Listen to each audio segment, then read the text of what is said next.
From 1455 to 1485, England was plunged into a period of turmoil as two families, the Yorkists and the Lancastrians, sought to control the English throne.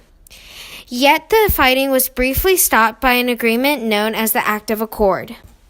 The Wars of the Roses have their roots in the death of Edward III and the subsequent squabbles among his sons.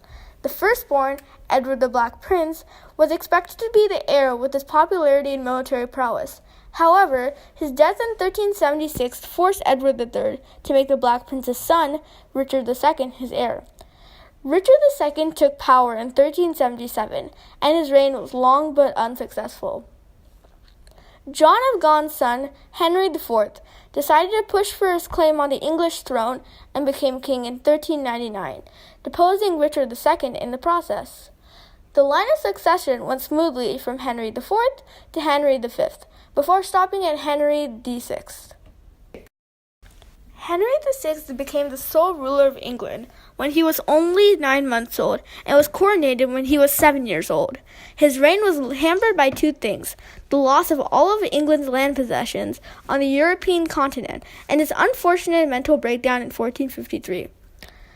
One big element of his reign was that his wife, French Princess Margaret of Anjou, was very dominating and powerful, which made weak and gullible Henry a joke to the English population. Despite that, the beginning of his reign was quite peaceful. However, Edward III's great-grandson, descended from Edmund of York, Richard of York, also claimed to be the apparent heir to the throne.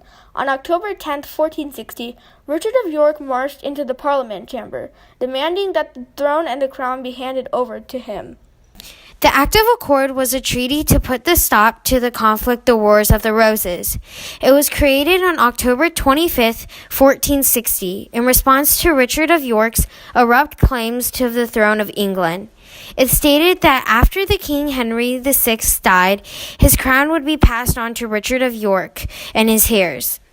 This was met with mixed reactions, as Queen Margaret of Anjou greatly opposed the Act of Accord and even went so far as to gather troops and lead them in battle, finally causing the death of Richard of York.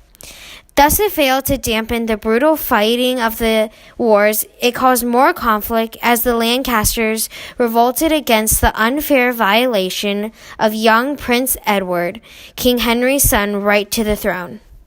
Our topic of the Act of Accord relates to this year's National History Day theme of conflict and compromise, because the Act of Accord, both sides compromised to reach the agreement outlined in the Act of Accord. Unfortunately, this attempt at compromise did not succeed, as Margaret of Anjou started more conflict in response to the Act, leading to more death and destruction.